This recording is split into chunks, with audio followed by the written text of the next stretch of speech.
10, 9, 8, 7, 6, 5, 4, 3, 2, 1.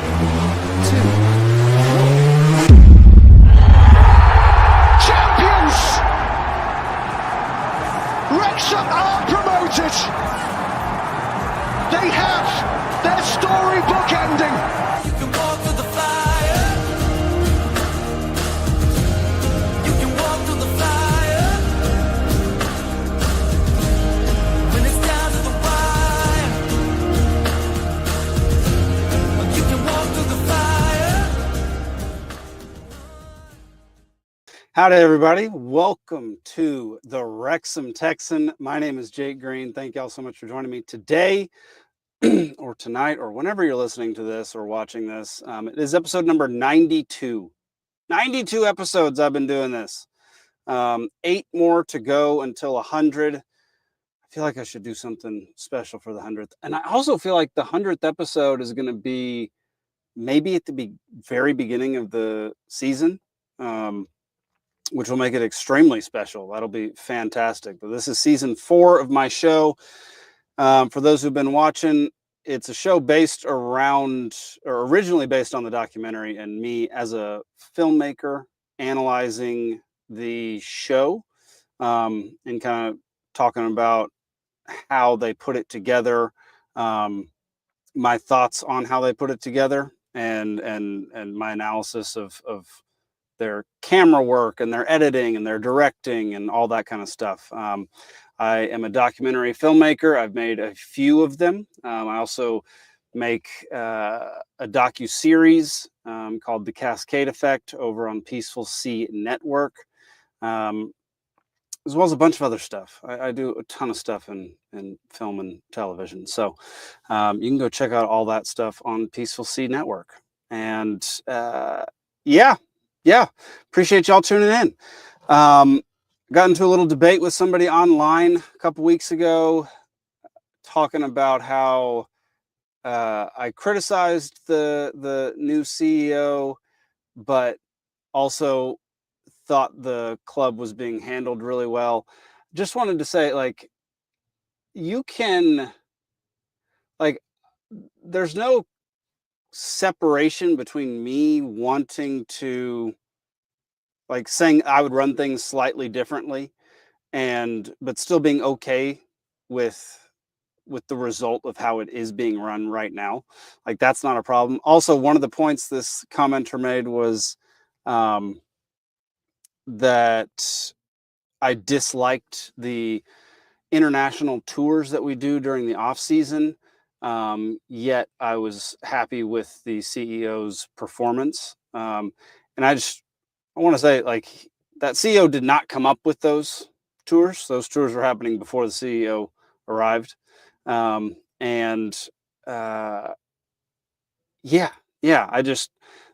no correlation between the two. So if you're watching this episode, hit me up. Let me know what you think.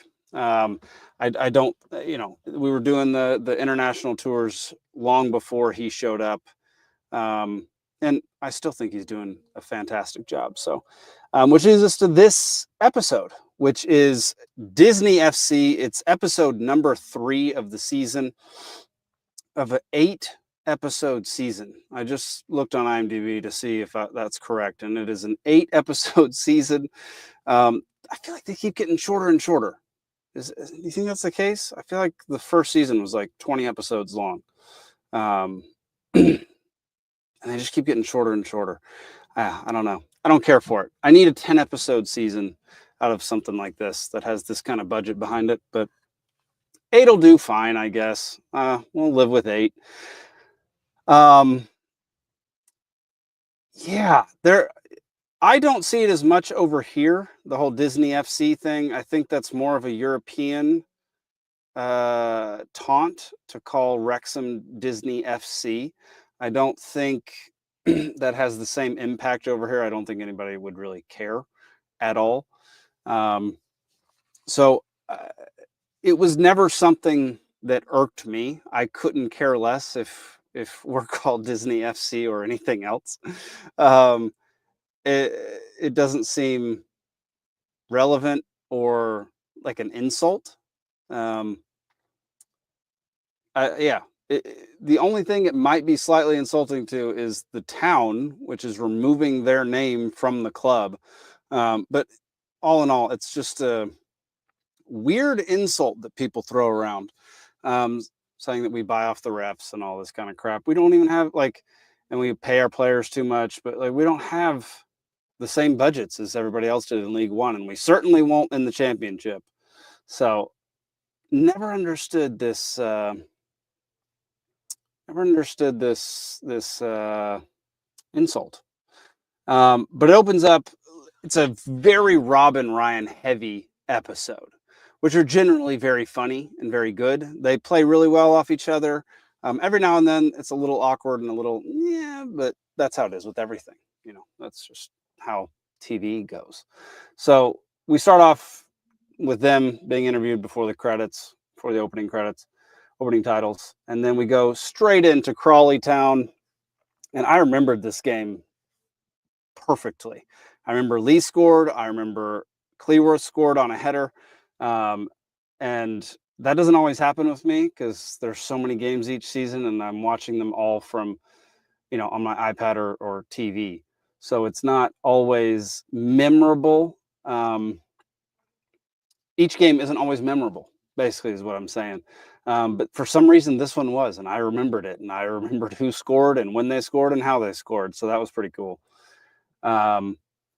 We then get our first real intro, like interview with Jack Marriott, which was a long time coming because he didn't do so well for us at the end of the season last season when we signed him.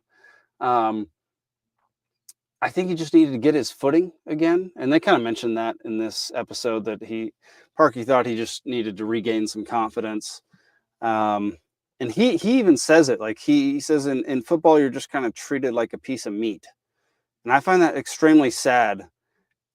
It makes sense that I feel like it's probably like that in every sport, but the terminology used, like buying and selling players, definitely gives it more of a feel that you're just a piece of meat and you could be, you're very interchangeable. And that's not my favorite way to go about things. And I don't think that's how Parky goes about things at all. Parky's definitely trying to build a proper squad, but I think that he has a very good goal of collecting the right group of guys. And that means that your personality and your attitude actually matters in the long run, which I think is fantastic. Like bad behavior should be punished, good behavior should be rewarded. And doesn't matter how good you are. Like if you are the top player on a squad, but your attitude is garbage and you treat everybody like garbage and you ruin the mood in the clubhouse and you should not get special treatment.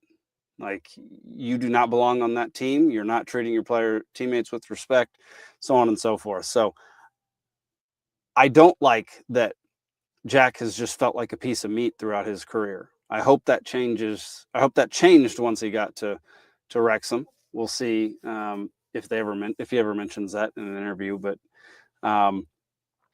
obviously, we all know what happened. Right away, he just breaks his leg, and we have no more Marriott. And he was killing it for us at the beginning of the season. And this is their first setup piece in this episode where they're basically trying to make it be a Disney style story. And it's not exactly a Disney style story. I don't think there's just not a lot of suspense.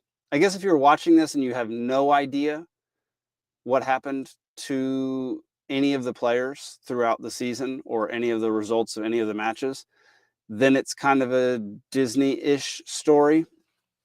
But like they're basing it off real life. Most of us know what happened on the pitch, and it wasn't.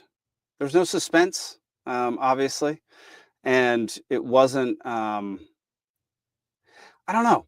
It didn't have the same impact. I didn't think the editing was unbelievable this episode. Normally the editing's pretty dang good. There was a whole section that we'll get to in a bit where the editing was phenomenal.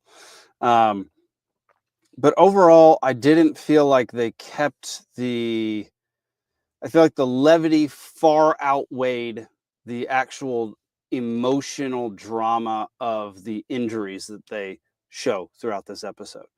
And Robin Ryan probably overpowered that. That's probably what, in my opinion, I think that's probably what happened. The presence of Robin Ryan just kind of overpowered it, and the funny things that they tend to do and say, I just think took over the episode and didn't allow you to buy into the Disney story. So it then just became kind of a funny little parody, which maybe was its intention. I don't know. It could have been its intention, and if so, they did a great job at that. Jack snaps his leg during training. And one thing that Ollie Rathbone said that I really liked was, he says, you got to keep the injured players feeling like they're part of the group, especially as they get closer to coming back on the pitch. And I really like that. That sense alone should make them feel less like a piece of meat. If your whole team is acting as though, you're still part of the team, because you are, and you're still there learning and working out as much as you can, because you can still do some stuff with a broken leg. You can still lift weights and,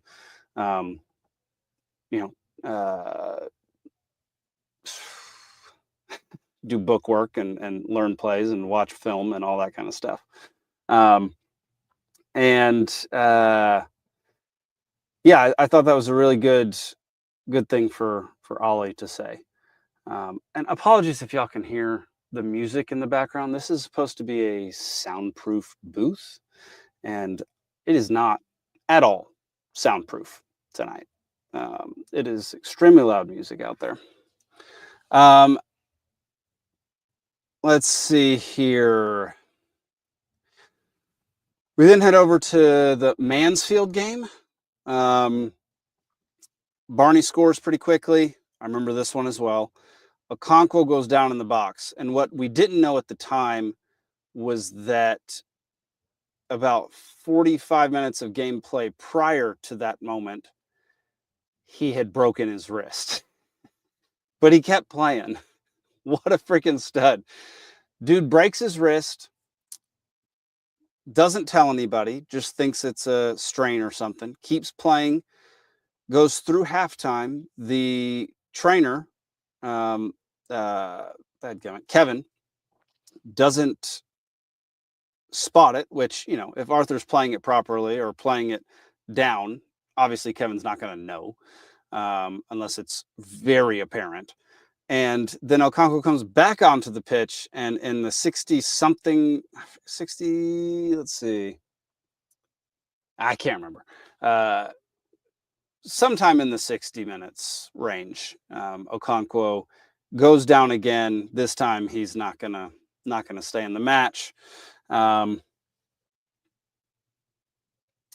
see, or did he stay in the match? Now I'm trying to remember. No, he did stay in the match. Dadgummit. He finished out the whole game with a broken wrist. Turns out it was broken. He needs 6 weeks to heal. Stud, beast. The question is, and this is like the kind of the moral question, or maybe the ethical question for any player who's getting injured, or just injured enough that he probably should get off the pitch. Is it detrimental to your team if you are playing injured? Is your backup at full strength capable of playing better than you are with your current injury? That's the like I applaud people trying to tough out injuries and trying to play through and wanting to be on that pitch. I completely understand that. What I don't care for is if that injury, it clearly wasn't in this particular case because he made some incredible saves the rest of that game. But if that injury hampers you from playing below the level of your backup player, then you need to get the heck off the pitch. And I feel like too many players don't do that because of their competitive spirit. And who knows, maybe those who do stay on the pitch and have that much competitive spirit actually do end up playing on the same level as they would have if they weren't injured yet. And then it's only later on when the adrenaline fades that they can no longer play that strongly. Maybe that's something. But he doesn't come out. It's going to take him 6 weeks to heal. And then we go into this hilarious, like, Robin Ryan trying to figure out the 2 reasons, something, and, there's fingers being thrown around and all. It was a pretty funny scene. They did a really good job. That scene could be pretty cringy if it's not done edited properly. It was edited perfectly. Couldn't have been better. I thought that whole scene was stinking hilarious, and I thought they did a great job at that. We then head on to Humphrey's update. Humphrey is getting treatment for this marathon that I would just kill to have for maintaining my physical athleticism. Like, the things that he's able to do and get tested and all the machinery he's able to use, I want some of that. That's incredible what he's being afforded just to run this stinking marathon, just to make Robin Ryan crack up laughing and embarrass Humphrey. It's pretty stinking funny. And I'm only, geez, sorry, y'all. I'm only a little jealous, just a little bit. Yeah, his whole, let's see, full on physical experiment with some insanely advanced metrics. Kevin with the evil laugh during it. Humphrey's got a long way to go. Don't eat McDonald's on the way to a physical fitness test. Stupid, Humphrey. I mean, really funny, great comedy. But yeah, it's astounding how much stuff is being given to Humphrey to help him get in better shape or help him run this marathon, I guess. Robin Ryan then go into more Disney stuff, and considering talking about, I don't know. They just harp on it so much this episode, and I understand the episode's called Disney FC, but I don't think it's worth me talking about them harping on the whole Disney thing. I mean, I think the funniest thing they said was, the mother dies, the mother dies, the mother dies, the mother dies. Oh, the father dies. Thought that was pretty stinking funny. But overall, just harping on like the Disney-esque story plot of this episode just didn't do it for me. They feign that all is lost. No, it isn't. Then we talk about the new minority investment that happened over the season, which is the Allen family from the United States. Another U.S. family gets in on the mix, and they do seem like, I've done no research on them. I don't know anything about them. They seem like good people. Jeez, y'all. I just started yawning all of a sudden. I can't stop. This is dumb. Eric and Kayleen Allen they used to own a medical supply company, and they were forced to sell it. I'm assuming they were forced because the government declared them some type of monopoly, which is hilarious. If you want to listen to me talk about politics, you can go over to one or two of my other podcasts to hear me talk about that. But the government declaring somebody a monopoly, some company a monopoly, is laughable. Yeah. Anyway, doesn't matter. They do seem great, and they seem very community oriented here in the States for the most part, and they definitely seem very excited about the people of Wrexham and helping out the town and infusing the town with cash to help build it up as Wrexham keeps climbing the ranks. So I'm sure we'll hear more about them throughout the season, but for now, that we didn't get to know them that much. Seemed to like football though, which is fantastic. We then cut to Stockport, where Callum Burton is making his first league start. I love Callum Burton. Could we have a better backup at this point in time with the money that we've been allotted? No, I don't think so. I think Callum absolutely crushed it for us when we needed him. I thought he did a fantastic job when Okonkwo went down for those 5 weeks. I'm pretty sure he came in a couple more times here and there. And did he? Maybe he didn't, because Okonkwo played like 33 games. Okay, so yeah, maybe Burton and Howard maybe played a couple more than that stretch. But overall, Callum did a phenomenal job in his first match. I know he let in 1 goal, but I don't think that was his fault. We should have lost way worse. We did a terrible job defending and a piss poor job on offense. I remember that game. It was bad versus Stockport. And then the best part of that section of the episode was Parky interacting with that female fan and saying, it's fine if you, I have no problem with you trash talking, but be realistic. And she curses at him and he goes, "You're supposed to be a lady." That is so stinking funny. That's something you definitely write into a script, and you would not expect Parky to have anything to do with talking to a fan of an opposing team during the match.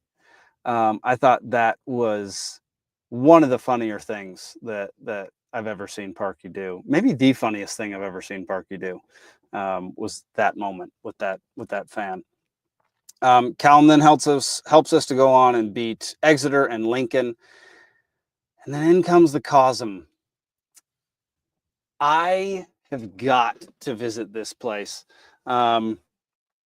It's if you haven't watched the episode yet, it's the event venue that is a virtual event venue where they set up cameras at different events. So they'll set up cameras at football games, basketball games, etc.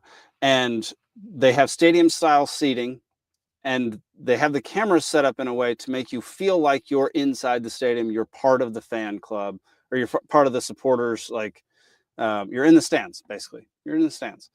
And one of my friends got to go to this. He's actually going to be on the show next week. Steve Irwin. He got to go to this thing and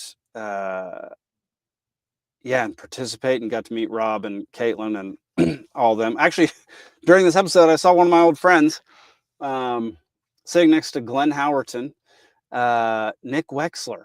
That was funny. I was not expecting to see his face pop up on the screen, but if you don't know Nick, he was in he's been in a few episodes of It's Always Sunny in Philadelphia. He was in Revenge. He was in, what was that dadgum show? I didn't watch that a few of his shows. Anyway, he is hilarious in It's Always Sunny. He's in a few episodes as their old high school friend. And me and him used to be friends, and it was interesting seeing him on screen. We kind of had a little falling out, and over back in 2020, 2021, that time period when people weren't all that nice to each other. So let's see. Yeah, the Cosm is, I gotta go. There's one in my hometown of Dallas, Texas, where I don't live, but I need to go to it. And then there's one in Los Angeles, and I think they're bringing more to different places. And so this is the part where I thought the editing was absolutely unreal. They made it feel seamless between the cameras at the game and the cameras in the Cosm, looking at the fans in the Cosm with the video screen in the same picture. I thought the editing for that could have been a absolute disaster. But they did such a good job at making it feel like one big cohesive. Jeez, y'all, I'm having one big cohesive scene, basically. Like it's two completely separate scenes that they were able to intertwine and make it feel like one. And that's some talented editing right there. And I thought the whole situation looked extremely fun and like something that everybody should go to at some point. I've heard tickets are kind of steep, ticket prices. I don't know, but Danny DeVito showed up. Glenn Howard, I mean, a ton of them. Disney executives, all that kind of stuff showed up. And it was during this game. I think was it Barnsley? Yeah, it's the Barnsley game. Callum then went down and Mark Howard had to come on, and Mark Howard dominated. Had a crucial save that I don't know how he got his hand up fast enough. Crucial save towards the end of the game, tied 0-0, and then Ollie Rathbone comes sprinting down the field, and he could have dumped it off. He had some options that could have worked to pass the ball, but instead he launched a line drive directly past the goalie, and that was when my love affair with Ollie Rathbone really began. So overall, the episode, I'd give it the first two I gave a B+. This one's a C+. C+.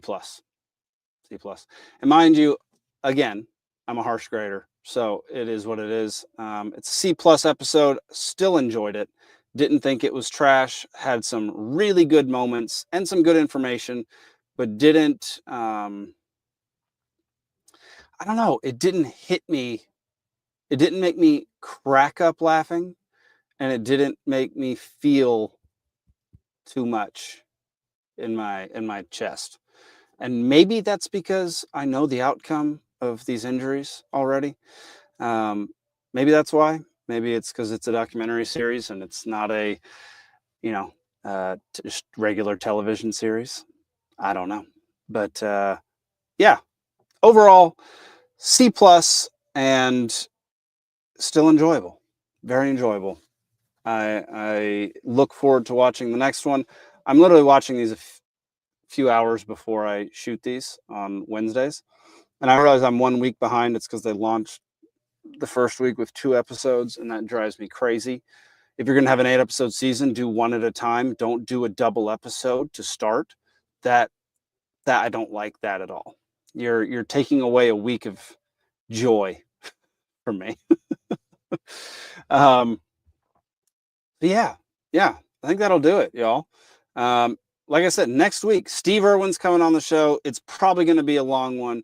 We love to talk Wrexham. He is a super fan.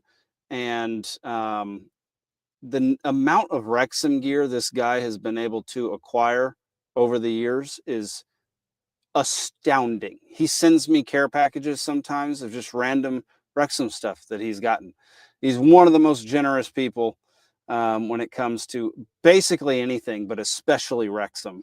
And yeah, you get to talk to him next week. So make sure to tune in for that and watch the next episode. Actually, what is the next episode? Sorry, y'all. Welcome to Wrexham. I gotta remember what the next episode is called before we get out of here. Is it Built to Last? I believe it's Built to Last. Dadgummit, why does it always start out on season 4? Yeah, Built to Last is the next episode that we will be reviewing. We'll be talking about the episode, and then we'll just be talking Wrexham because we go off on major tangents. So be sure to tune in for more Wrexham Texan next week. You can also tune into one of my other shows tomorrow night, 8 p.m. Eastern, Liberty Libations. And then I've got Free Georgia podcast on this coming Monday, 8 p.m. Eastern. And then part 2 of Philosophical Fall Guys, episode 4, with stuntman Corey Eubanks, comes out next Tuesday at 8 p.m. So make sure you tune in for all that. And we'll see you next week. Peace. Oh, Up the Town. Search my soul with all your heart, you're gonna see it. You're gonna see it. And if you knock my soul with all your strength, you're gonna find it. You're gonna find it.